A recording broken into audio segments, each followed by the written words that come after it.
Il réalise des étoffes de coton, de laine, de soie, de chanvre, de lin ou de fils artificiels ou synthétiques. Il travaille des métrages pour la haute couture, l'ameublement ou encore des pièces uniques. Aujourd'hui, nous testons ce métier de l'artisanat pour votre plaisir. Dans notre rubrique référence, quant à elle, nous faisons un zoom sur quelques femmes entrepreneurs qui font leur petit bonhomme de chemin dans ce milieu.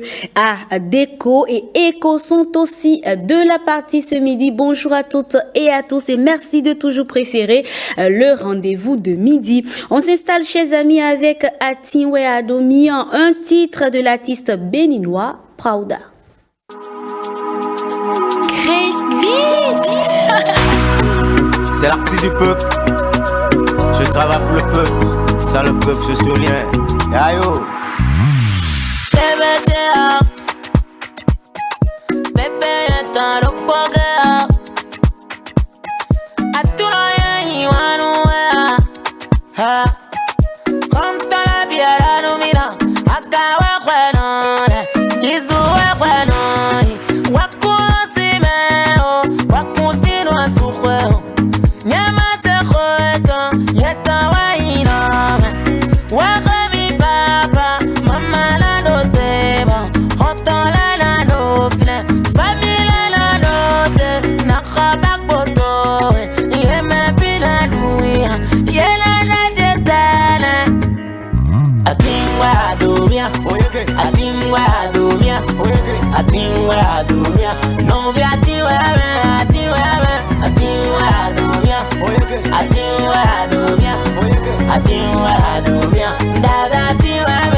Mende sangalata janoni mende siansi.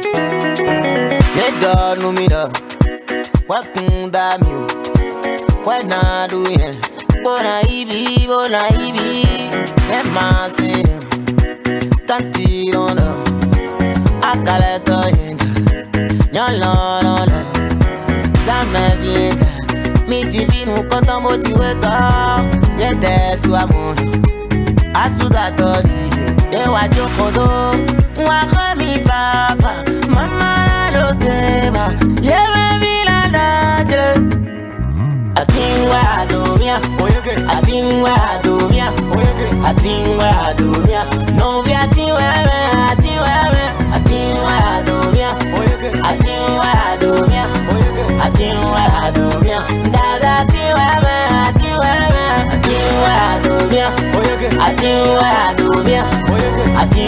adumia. Dada Dr Shiba, écoute-moi.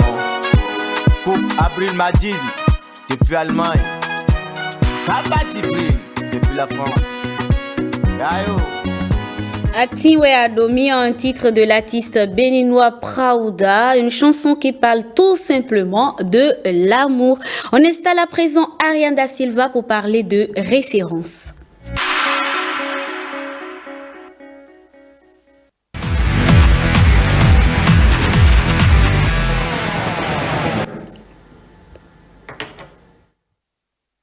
Ariane Da Silva, bonjour. Erika, bonjour. Mesdames et messieurs, bonjour. J'espère que tu vas très bien. Ça va bien.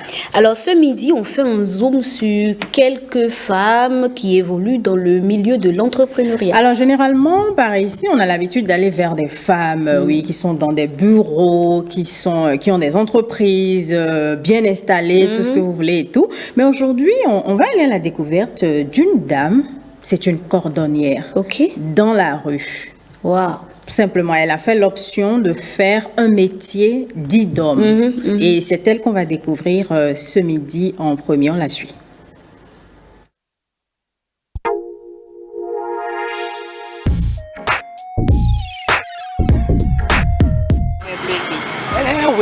Je fais ce métier de cordonnière depuis environ 10 ans. J'ai décidé de faire ce métier parce que j'ai vu des gens faire dans mon entourage. Ariane Da Silva. Alors, tout à l'heure, on parlait de cette dame-là, Oui, entrepreneur, c'est bien Sylvia ça? Prudencio, elle s'appelle. Elle a décidé de faire un métier d'homme, ce qui n'est pas forcément, enfin, on va dire un métier dit d'homme, puisque aujourd'hui, les femmes, franchement, chapeau à elles, quoi. Elles ne se limitent plus, en fait. Pas du tout. Elles ne considèrent plus aujourd'hui que, voilà, un métier destiné aux hommes ou aux femmes, non. Pour elles, quand elles sont dedans, elles se disent c'est un métier qu'elles peuvent faire normalement comme tout le monde. Et c'est à l'occasion du 8 mars que vous avez pu la rencontrer?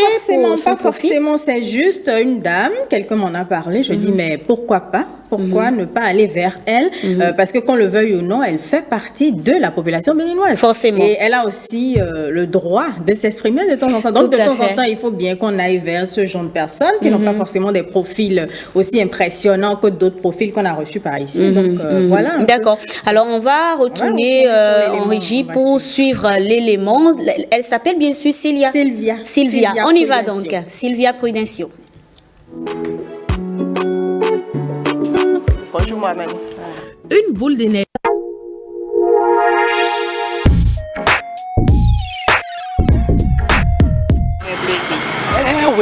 Je fais ce métier de cordonnière depuis environ 10 ans. J'ai décidé de faire ce métier parce que j'ai vu des gens faire dans mon entourage et ça m'a plu. Et dites-vous que je ne me suis même pas faite former avant de commencer. J'ai juste observé et j'ai compris la technique.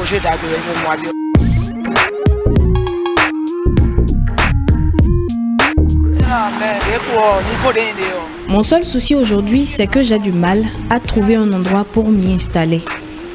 Et c'est une doléance que je formule, que les dirigeants nous viennent en aide.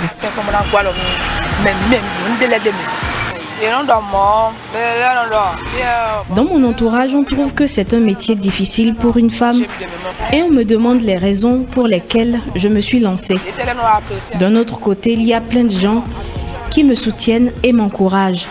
Ils trouvent même que je m'applique mieux que les hommes cordonniers.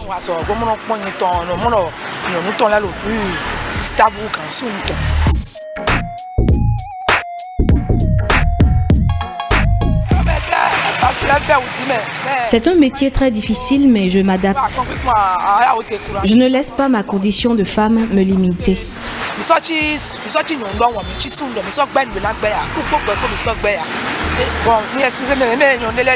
Il y a beaucoup de femmes comme moi qui considèrent ce métier comme un travail dévalorisant. Pourtant, c'est faux. Il n'y a pas de sot métier et c'est avec cette activité que moi je fais face aux besoins de ma famille. Moi, j'ai un rêve. C'est que mon activité se développe encore plus.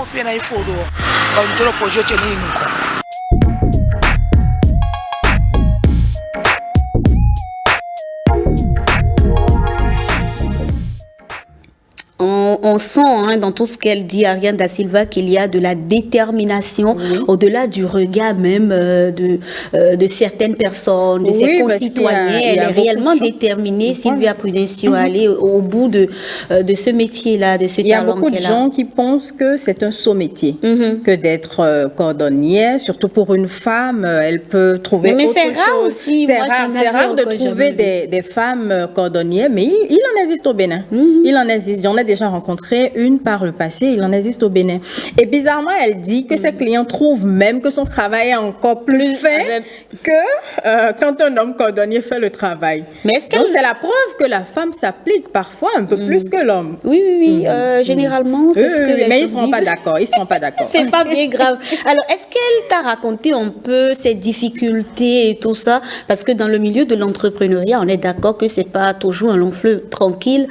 Forcément, il y a des hauts et des bas. Est-ce qu'elle t'a raconté un peu? Oui, c'est vrai qu'il y a beaucoup de difficultés déjà, mais je tenais à insister sur le fait que tu t'imagines, elle n'a même pas fait une formation pour se retrouver dans ça. Oui. Elle s'est auto-formée. Oui, elle s'est auto-formée. Elle a vu juste des gens faire dans son entourage. Voilà, et elle s'est lancée. Elle a essayé de mieux comprendre la technique et puis voilà, quoi. C'est bon, elle n'est pas allée dans un centre de formation pour apprendre, non. Juste comme ça. Et elle n'a pas fait non plus de longues études. Elle s'est juste arrêtée au CM2 et pourtant, elle se débrouille et c'est cette activité qui lui permet de nourrir sa famille, de prendre soin de ses enfants, etc. etc. Mais justement, qu'est-ce que ces enfants pensent d'elle? Bizarrement, on n'a pas pu tourner des images, mais les enfants étaient là, l'accompagnaient puisque c'est la période des congés. Ils étaient là, ils l'ont assisté, ils étaient tellement contents et fiers de voir la caméra venir prendre leur maman. C'était vraiment émouvant. Ouais. D'accord. C'était émouvant. Et à côté de Sylvia Prudencio, on découvre également une autre entrepreneur. Oui, cette fois-ci, on va au bureau. Hein. Ok, bon, de la rue la rue au bureau. Alors, on s'intéresse à Ismène Ahamidé, l'une des rares femmes du secteur de l'énergie au Bénin. Elle a débuté sa carrière professionnelle comme employée avant de se lancer dans une initiative privée. Elle entreprend et crée une usine de production d'eau et de jus de fruits. Après une dizaine d'années d'expérience, Ismène décide d'explorer d'autres horizons pour apporter sa contribution à la résolution des problèmes énergétiques du Bénin. Ismène Ahamidé, c'est une créatrice de richesse et on la découvre avec Nadège Omoladesani et Wenceslas. Elles sont deux. D'accord. Bonjour Mohamed. Une boule d'énergie à l'image de sa passion. Ismène Ahamidé est l'une des rares femmes du secteur de l'énergie au Bénin. Tout commence alors que la jeune diplômée en gestion commerciale travaille dans une entreprise spécialisée en énergie. Ismène, il découvre les difficultés d'accès à l'énergie en milieu rural et se fixe l'objectif de solutionner ce problème. Premier acte, elle crée une ONG et une unité dans sa charge en vue de sortir les femmes de la précarité. Lorsque j'ai initié ce projet, je me suis rendu compte combien l'on pouvait se faire de l'argent en vendant ne serait-ce que de l'eau. Et c'est de là qu'est née en moi l'idée d'entreprendre. Mais pas pour concurrencer ces dames-là que j'ai voulu aider, mais proposer une eau dans un emballage amélioré qui était les Pipi Cup, destinés à une autre cible. Désormais, la chef d'entreprise innove pour se maintenir dans ce milieu où les femmes sont peu connues. Sa créativité et sa détermination lui permettent d'accéder à un programme du département américain qui révèle tout son potentiel. Avec les perspectives qu'annonçait le programme MCA Bénin 2, j'ai eu l'audace et le courage de réaliser mon rêve le plus cher qui était d'apporter des solutions énergétiques. Nous avons participé à l'élaboration de projets hors réseau qui sont actuellement en train d'être déployés sur le terrain. Son management et son leadership restent une source de motivation pour ses collaborateurs. Sa rigueur et puis son engagement dans l'innovation perpétuelle dans le secteur, on arrive quand même à réaliser de très grandes choses. Et je dois dire également qu'elle est très ambitieuse, très dévouée. Elle a le sens de l'engagement, elle écoute nous qui sommes ses collaborateurs et elle est toujours là pour nous motiver, pour nous accompagner. Au début, quand je me retrouvais dans des réunions, beaucoup se demandaient mais qu'est-ce qu'elle vient chercher ici? J'ai eu à faire des formations qui m'ont permis de me mettre à niveau. Il a fallu pour nous battre pour montrer que c'était possible, qu'en tant que femme, on pouvait travailler dans ce secteur et produire de bons résultats. Un parcours inspirant mais challengeant pour la jeune maman.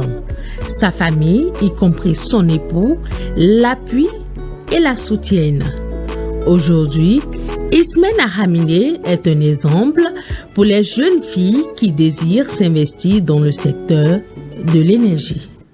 Alors, Ismène Ahamidé, merci à Nadège pour ce beau reportage. Ismène Ahamidé évolue dans un milieu scientifique, un milieu qui, on va dire, est réellement, a été pendant longtemps dominé par le sexe masculin. Mais évoluer dans un tel milieu, je suppose que, franchement, il y a beaucoup de challenges. Et d'ailleurs, Nadège le disait tout à l'heure, même dans son reportage. Oui, forcément, il doit y avoir des challenges parce qu'il y a des hommes en face. Je ne sais pas si tu t'en souviens. souviens, la dernière fois, on a diffusé un reportage, enfin, un élément ici, sur cette dame-là qui est soudeur, qui a créé son entreprise. Oui, c'est pas facile de diriger déjà des hommes. C'est pas facile d'être dans le même métier que des hommes, parce que forcément, il y a la concurrence. Mais ce que je remarque avec ces femmes, c'est qu'elles se démarquent. Elles ne veulent pas se laisser limiter par leurs conditions de femmes. Elles ont envie de montrer qu'elles peuvent. Donc, du coup, c'est pas parce que tu es une femme que tu ne vas pas, par exemple, soulever un moteur de 50 kilos. Il faut toujours montrer qu'il faut t'adapter. Le faire. Et tu es obligé de le faire si tu veux être résiliente dans ce domaine-là. Et je pense que c'est d'ailleurs le mot qui résume ou qui définit le mieux la résilience. La résilience, ces femmes-là, dans le secteur de l'entrepreneuriat, surtout dans les domaines dits d'hommes, en fait.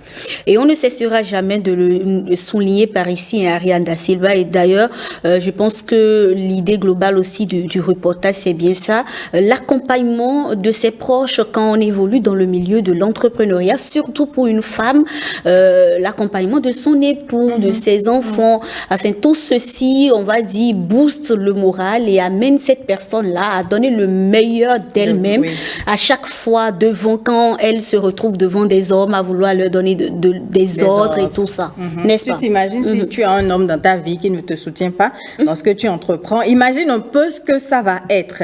C'est un peu comme cette dame entrepreneur qui m'a confié un jour, qui dit, si par exemple l'époux, il ne te comprend pas bien, il ne sait pas que dans ton activité, par exemple, il faut que tu restes jusqu'à 21h parfois au bureau, il commence par t'appeler peut-être à 18h, mais qu'est-ce que les enfants mangent, parce que tu es censé t'occuper de ça également à la maison. Il va commencer par t'appeler, mais écoute, comment on fait ci, comment on fait ça. Il va t'attendre à tout faire. Voilà, il va t'attendre. Il n'attend que tu rentres pour tout faire, en fait. Quand c'est comme ça, c'est pas facile. La dame, elle ne peut pas être épanouie, en fait, dans ce qu'elle fait. Elle est obligée de faire un choix. Soit je reste à la maison, je m'occupe de mes enfants, ou je tiens tête et je continue là-bas, mais à condition, enfin, avec les conséquences qui vont avec, parce que mon mari peut peut-être me quitter, parce que je suis pas une femme soumise, docile, tout ce que vous voulez et tout. Donc, en fait, je pense que c'est plusieurs paramètres qu'il faut prendre en compte, en fait, quand il s'agit d'entreprendre et tout.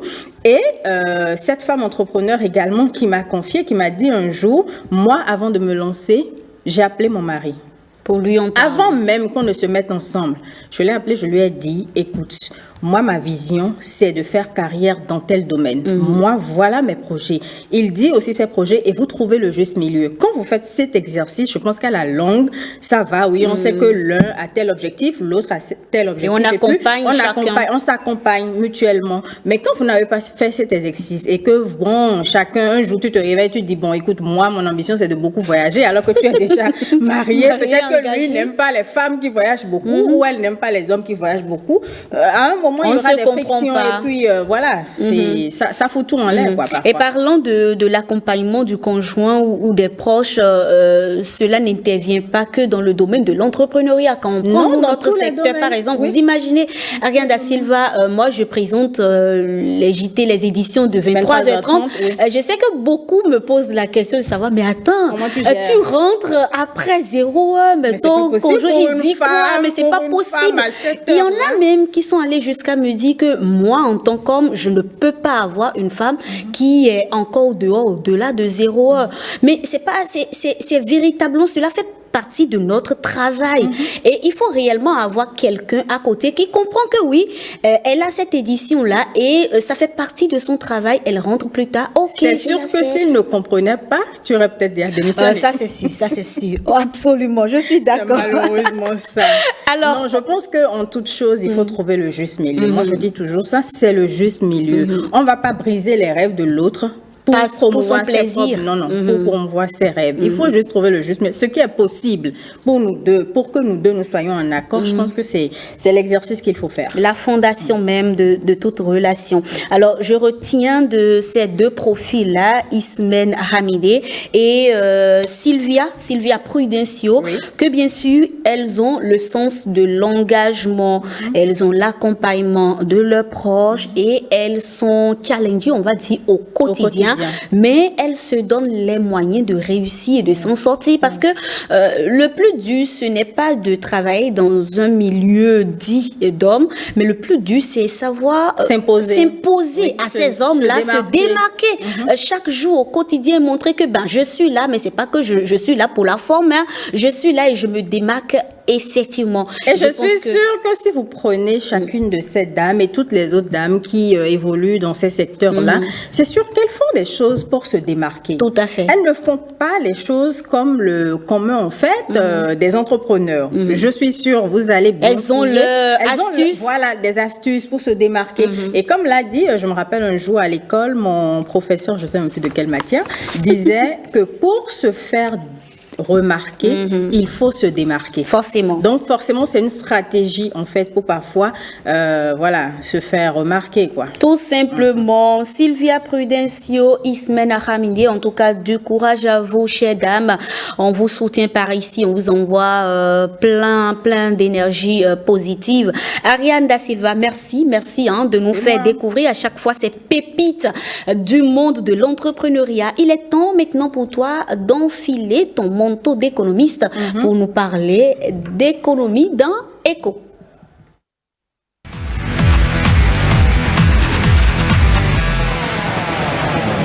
Et on parle ce midi, Ariane Da Silva, de l'éducation financière. Oui, forcément. Éducation et finance. Oui, forcément, il faut qu'on soit bien éduqué pour pouvoir bien gérer nos finances. C'est important. Alors, qu'est-ce qu'il faut comprendre par éducation financière? On va suivre les explications de Gérard Sokegbe. Il est macroéconomiste. C'est tout le dispositif qui permet à celui-là qui n'a pas des connaissances dans le domaine financier, de pouvoir accéder à ces connaissances-là et de savoir comment utiliser les ressources financières qu'il a à sa disposition et qui lui donne la chance de ne pas enregistrer des pertes, d'accord, c'est-à-dire de ne pas faire des choix qui vont lui être préjudiciables.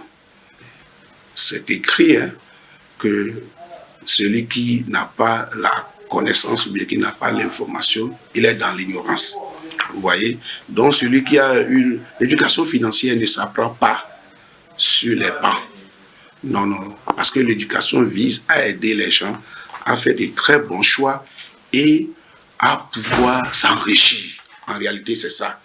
Donc celui qui s'insère dans le tissu économique, ce n'est pas pour s'appauvrir, c'est pour s'enrichir.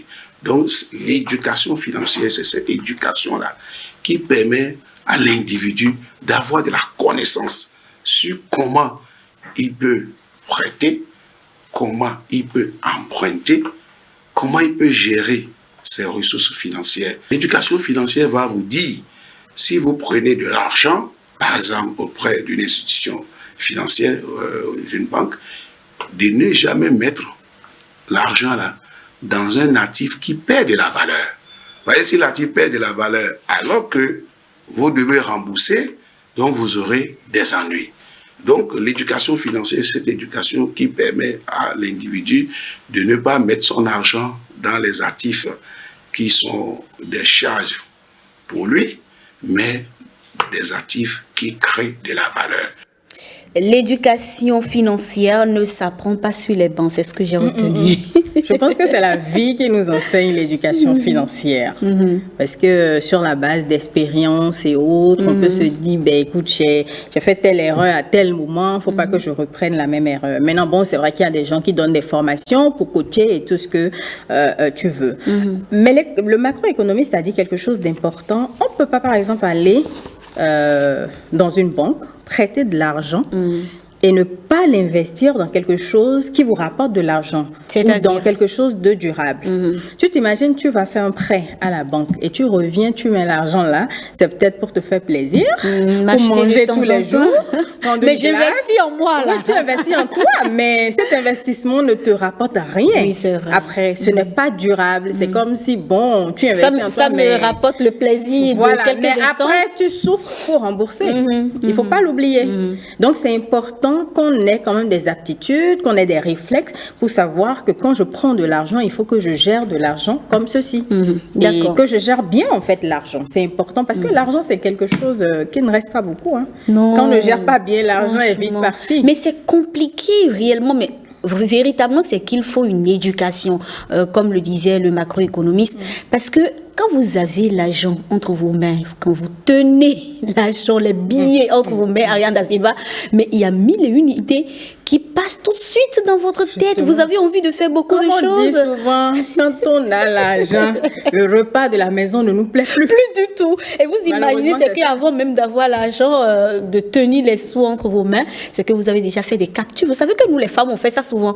Quand on voit des articles, on capture. Et le jour où tu as l'argent, tu te dis, je vais tout acheter en même temps.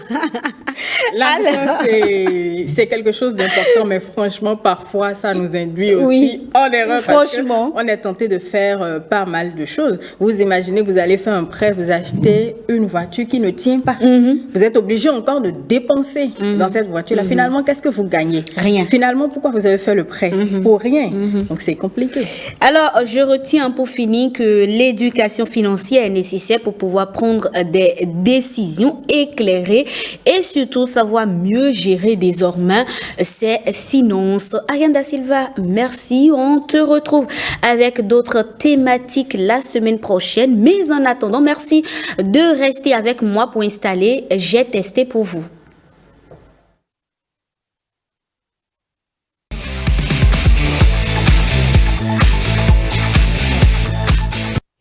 Cette semaine, avec Gloria Oni, nous sommes avec les artisans, précisément chez les tisserands. On la découvre donc dans son test.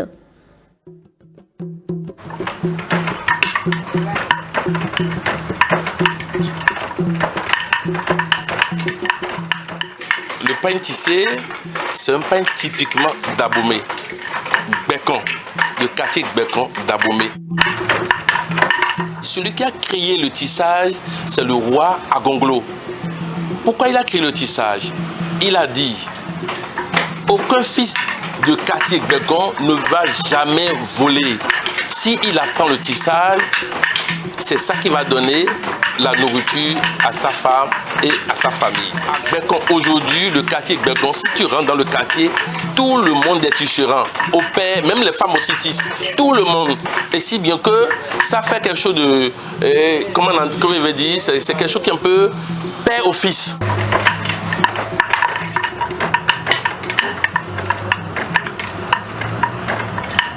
Ici, on fait des rideaux, on fait les nappes de table, on fait des tapis. Tout ce qui fait le tissage, on le fait. Quels sont les fils qui interviennent dans la réalisation d'un tissu tissé? Il y a plusieurs fils. Il y a le fil DMC qu'on achète. Ça, là, ça vient de la France.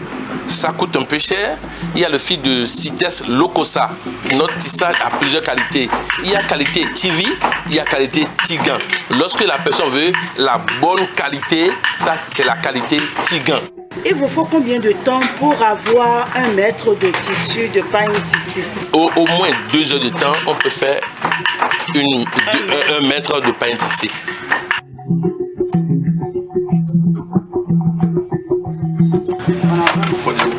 Et Azimo, c'est les gens, tu as fait du temps d'eau.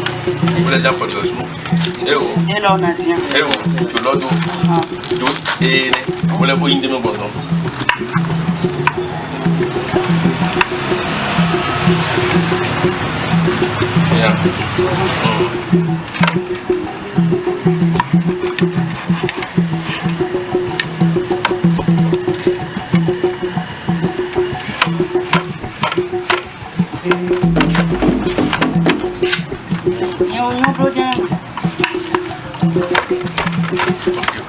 Non. C'est ça. Ok, c'est bon, vas-y. Je maîtrise déjà, je maîtrise vite les choses.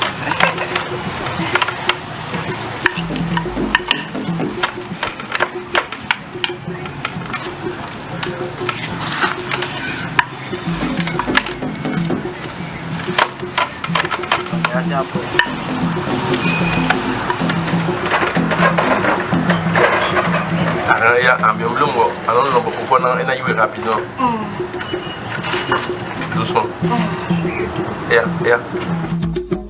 Ce que moi je veux, nos ministres, nos députés, ils peuvent faire un tour sur le centre artisanal, voir comment les gens ils sont en train d'évoluer, comment ça se passe. Ça là, ça manque. Ils ne viennent pas. Au moins les nappes de table, ils peuvent acheter, faire des cadeaux. Mais c'est compliqué, ils n'achètent pas. Il faut faire local. Prendre des cadeaux et donner, c'est quelque chose d'intéressant.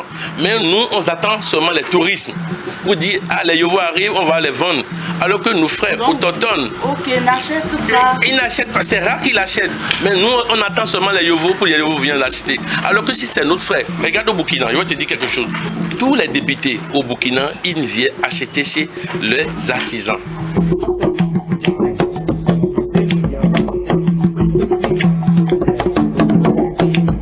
À l'instar d'autres pays comme le Burkina Faso, le Mali, il faut que le Bénin aussi se positionne à côté de ces pays-là pour la valorisation, l'émergence et la portée de sa culture à l'extérieur.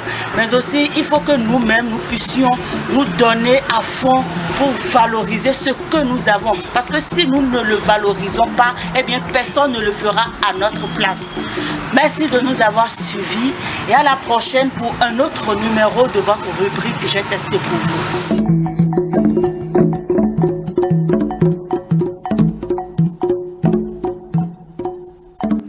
À l'instant donc, Gloria Oni chez les tisserands. Ariane Da Silva, tes impressions sur le test de Gloria? Je pense que nos artisans font du bon boulot. Il faut le reconnaître parce que c'est pas facile. C'est pas facile. Et moi, j'ai un rêve pour eux, c'est que tout ça soit industrialisé un jour. Pour que ce ne soit plus la méthode traditionnelle qui peut-être fait souffrir et tout, mais que ce soit modernisé. Mais dans la modernisation, faut pas qu'on modifie en fait les techniques, l'originalité du tissu. On reste original, mais on modernise pour pouvoir produire en plus grande quantité.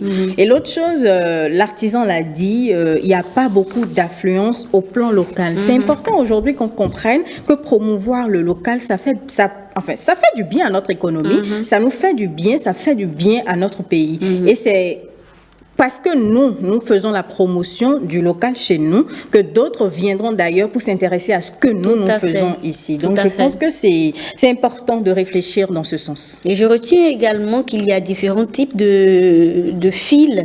Quand il s'agit de la qualité. Voilà, de la qualité. Il y a Tigan, il y a Tivi. Moi, je pensais que c'était peut-être les mêmes choses, les tissus. Peut-être qu'il y a d'autres noms aussi pour parler de la basse qualité, mais vraiment de la basse qualité.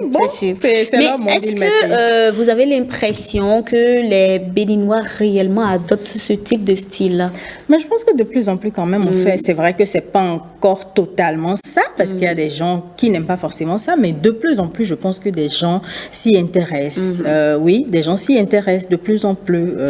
Par exemple, regardez les vendredis dans les administrations. Beaucoup veulent se mettre en local. Vous voyez le canevas qu'ils mettent ou d'autres tenues, mais en local. Donc je pense que c'est déjà un pas. Et il faut aussi féliciter tout ce que le gouvernement fait dans ce sens. Parce qu'aujourd'hui, par exemple, il existe un mois du consommant local. Tout à fait. Et je pense que à force de tenir ce rendez-vous tous les ans, ça va apporter un plus. Oui, tout le monde va intégrer en fait. Oui. Et voilà, ça va prendre son envol. Merci Ariane Da Silva et Gloria, merci pour ce test. Il est l'heure d'installer à présent ma dernière rubrique du jour, Art Déco.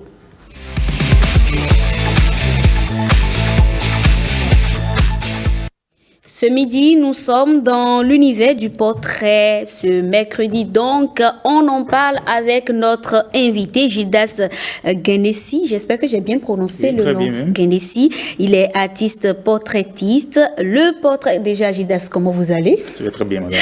D'accord. Alors, le portrait, comment pouvez-vous nous définir cet univers?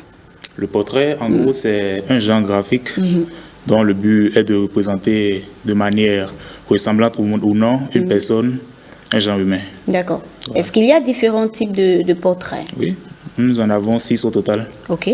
Nous avons le portrait auto et l'autoportrait qui consiste à l'artiste de se dessiner lui-même. Le portrait, il y a aussi le portrait graphique. D'accord. Portrait graphique, Nous avons le portrait funéraire, c'est celui d'un proche qui nous a quittés tôt, qu'on voudrait reproduire pour se rappeler de lui. Nous avons aussi le portrait peint à la peinture, le portrait... Au stylo aussi. Au stylo, voilà. Il y a le portrait au stylo. Le portrait sculpté, ce que font souvent ceux qui utilisent l'argile, la poterie, tout ça, voilà. Parfois aussi le bois. Oui, parfois aussi le bois. Parfois aussi le bois. Alors, les images que nous avons là, les tableaux qu'on a sur le plateau ici, vous pouvez nous dire dans quelle catégorie on pourrait les classer, ces types de portraits? Voilà, là, c'est des portraits faits au crayon graphite. D'accord. Et aussi au charcoal. Le charcoal, c'est la poussière noire qu'on utilise avec le pinceau. Voilà. D'accord. D'accord. Alors, est-ce qu'il y a une différence entre le portrait et le simple fait de dessiner? C'est-à-dire le portrait et le fait de dessiner. Il y a bel et bien une différence. Quelle est la différence? Parce que dessiner, ça peut se faire en quelques minutes, voire quelques secondes, voire quelques minutes. Tandis que le portrait, il y a certains portraits qui peuvent même prendre des mois, pour ne pas dire une année complète. Et ça prend des mois pour en quelque sorte mettre les détails, les moindres détails, rendre exactement ce qu'on a vu et la photo référence. Pour exactement. Voilà la différence entre un portrait et un dessin. Et une caricature alors? Une caricature, c'est... Ça aussi, c'est un peu comme le dessin, juste qu'on ajoute des touches personnelles pour donner l'effet vraiment de la caricature. Voilà. Alors, est-ce que c'est possible de réaliser un portrait sans avoir devant soi un visuel de la personne, juste imaginer la personne et dessiner? Oui, vous l'avez vu une fois, peut-être même dans votre rêve, hein, dans un songe, et vous vous réveillez et vous reproduisez cela sur un tableau. Est-ce que c'est possible? C'est bien possible même, c'est possible. Parce que ça, malheureusement, ce n'est pas donné à tous les artistes. C'est pas donné à tous les artistes. Ça arrive. Et même ce que nous voyons souvent à la télévision, dans les films d'action, il suffit de donner des descriptions de la personne et qu'il y a quelqu'un qui tient avec son stylo là, il s'assure de tracer les traits et finalement ça donne exactement la description qu'on recherche. Et on se dit, ah, c'est voilà telle personne. Lui, là, il n'a pas cherché, il n'a pas eu besoin de rencontrer la personne, il l'a juste fait. Donc c'est bien possible de le faire, mais ce n'est pas donné à tous les artistes. C'est un peu comme dans le domaine de la musique, on parle d'oreille musicale. Ça, c'est pas donné à tout le monde. Voilà, de l'écoute, voilà. C'est quelque chose qui n'est pas donné à tous ceux qui font la plastique. Au fait. D'accord. Alors, qu'est-ce qui vous inspire, vous, généralement, pour réaliser vos portraits? Qu'est-ce qui vous inspire? Pour le moment, je suis inspiré pas seulement par ce que je vois. On m'envoie certaines photos sur lesquelles je me base pour faire les portraits. Voilà. Et j'ai un programme de commencer par faire dans l'abstrait. Je fais le programme de faire dans l'abstrait. L'abstrait, c'est quoi? L'abstrait, c'est le fait de faire des portraits, des dessins à couleur sur de grandes toiles. Ok. Voilà. Mais là, vous êtes uniquement en blanc-noir pour le moment. Pour le moment, c'est en blanc-noir. D'accord. D'accord. Mais comment vous êtes arrivé à ce métier? Comment vous en êtes arrivé là? Est-ce que c'est un don ou bien vous avez suivi une formation? Je dirais que c'est un don parce que le talent, je l'ai découvert depuis le bas âge, bien avant d'avoir été inscrit à la maternelle, parce que si j'ai bonne mémoire, quand mes frères et sœurs revenaient de l'école, je me précipitais vers eux pour prendre la craie, la doise pour dessiner quelque chose. Bon, c'est après avoir été à l'école, découvert le bic, le crayon, que je me suis dit, pourquoi ne pas essayer de nouvelles choses. Donc, je dirais que pour moi, c'est un don. C'est un don que j'ai cultivé depuis ma tendre enfance, ce qui n'a pas impacté sur les études. Je faisais les deux à la fois. Voilà. Est-ce qu'il vous est déjà arrivé d'avoir un blocage au cours d'un tableau? Vous êtes bloqué quelque part et vous n'arrivez pas à poursuivre. Il vous est déjà arrivé cela? Oui, ça m'est arrivé plusieurs fois. Et qu'est-ce qui a provoqué cela? Est-ce que c'est un état d'esprit, le stress ou un fait? C'était un fait. Que je préfère taire. D'accord, un fait triste, c'est ça? C'est ça. D'accord. Ariane da Silva, le portrait. Moi, je suis curieuse de savoir si vous faites usage d'éthique dans votre travail. faire usage d'éthique et autrement dit, je veux bien comprendre. Alors, est-ce que vous utilisez Internet, le numérique, des applications par exemple effectivement, oui, ça existe. Il y a des logiciels pour faire des qui dessins. permettent Parce qu'aujourd'hui, tu peux aller vers un portraitiste, j'y arrive, qui va te dire oui, je peux réaliser ça, envoie-moi une photo, mais en réalité, la photo peut-être va se retrouver dans une application. C'est le logiciel qui fera le travail. Donc, est-ce que vous, ça vous est déjà arrivé? Non. Mais est-ce que vous trouvez que c'est quelque chose de bien? Non, c'est pas quelque chose de bien parce qu'il faut faire parler son art, montrer ce dont on est capable. Et mais Rebecca ne sera pas d'accord avec vous? Non, pas du tout. Pas du tout. Mais bon. Oui, allez-y. Vous pouvez peut-être finir au moins, non? Il faut chercher à faire parler son art, montrer de quoi on est capable parce que il y a certaines personnes, effectivement, comme vous l'avez dit, qui font usage d'applications d'éthique, le mot que vous avez utilisé, qui font usage d'éthique pour rendre ce qu'ils font et ceux-là nous mettre en difficulté parce qu'on ne peut pas rivaliser avec quelqu'un qui utilise des applications. Par exemple, celui qui te demande de lui faire un portrait, il te donne un délai fixe. Un portrait chez moi, ça prend minimum 4 jours. 4 jours? Oui, 4 jours pour faire un portrait. Juste le visage ou non, le portrait en entier? Le portrait en entier.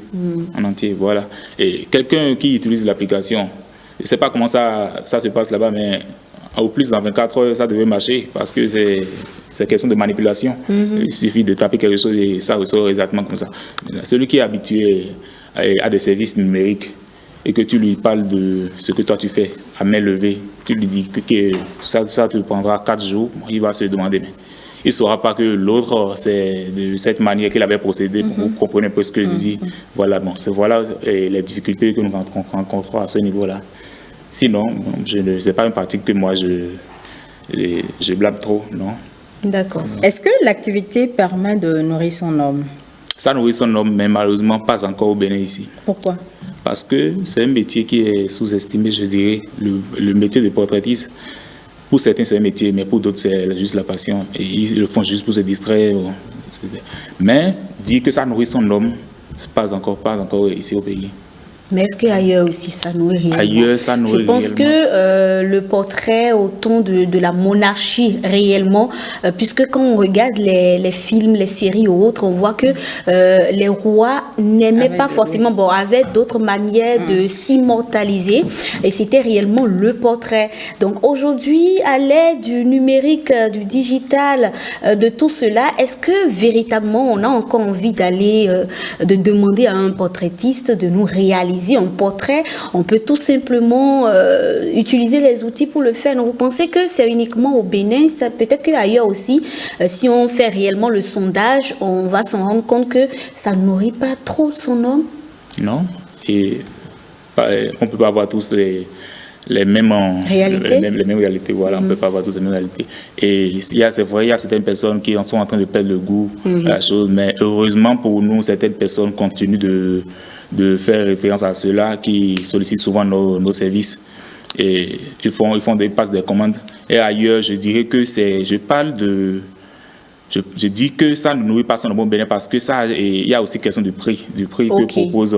En moyenne, ça peut coûter combien un portrait? Un portrait fait entièrement encadré parce que là, je n'ai pas encadré, c'est des portraits en cours. Je ne dis pas que j'ai fini, il y a encore des détails à ajouter.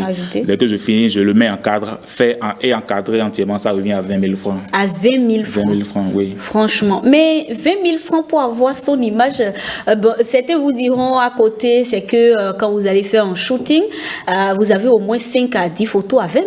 Oui. Donc, entre avoir encore que de l'autre côté, vous prenez juste l'image et vous demandez à ce qu'on vous l'encadre.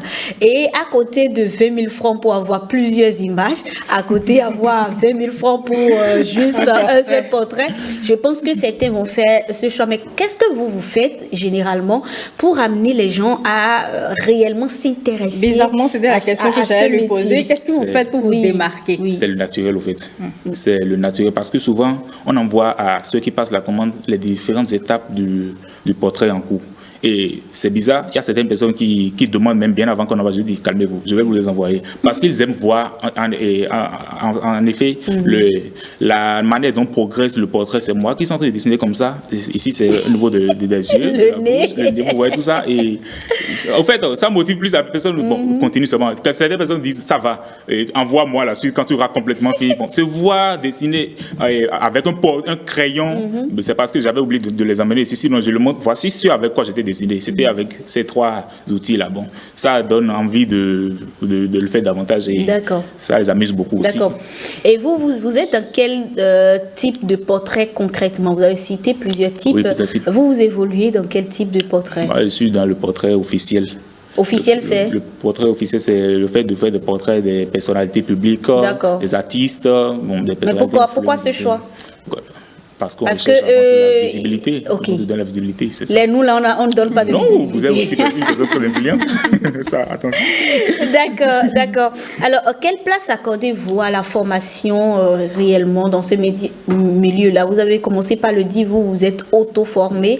C'est véritablement un don. Mais quelle place vous accordez à la formation? À la formation, la place que j'accorde à la formation, d'abord, c'est une place de choix. Et pour quelqu'un qui désire se faire former, je le dis souvent, et quelqu'un qui a déjà une très bonne écriture, qui écrit bien, peut déjà être sûr de faire un très bon dessinateur, un très bon portraitiste. Et ce n'est pas quelque chose de difficile. Il y a certaines personnes à qui j'ai demandé de suivre des exercices sur YouTube, comment dessiner les premiers pas, les b.a.-ba du dessin, qui ont essayé, qui sont par la suite revenus. Je me suis exercer avec eux, ça a donné un bon résultat. Aujourd'hui, on peut travailler ensemble sur le portrait. Je fais un peu, je les envoie, je leur dis, tu es à quel niveau c'est ton portrait actuel? Et puis, on s'échange des connaissances, c'est un peu ça. Tout le monde peut être portraitiste, tout le monde peut être dessinateur. Gildas Guénessi, merci. Ariane Da Silva, tu as quelque chose à dire? Ça me fait penser à un portraitiste. Je ne sais pas si tu te souviens de lui, Abdul Mokhtar, paix à son âme. Non. On l'avait déjà? Non, on l'a reçu un jour sur La Parenthèse. Ok. Et il a dessiné le visage de Mylène Fanou. Oui, en direct. Oui, c'était la première saison de La Parenthèse. C'est quoi, il est décidé? Mais c'est bien ça. Paix à son âme. Gildas Guénessi, merci. Je rappelle que vous êtes artiste portraitiste et avec vous, on parlait justement du portrait. Et c'est la fin de ce numéro de votre émission, Le Rendez-vous de midi. Toute l'équipe technique de réalisation et d'animation de cette tranche vous remercie pour votre fidélité. Chers amis téléspectateurs, je vous retrouve la semaine prochaine. En attendant, s'il vous plaît, prenez bien soin de vous. Bye bye.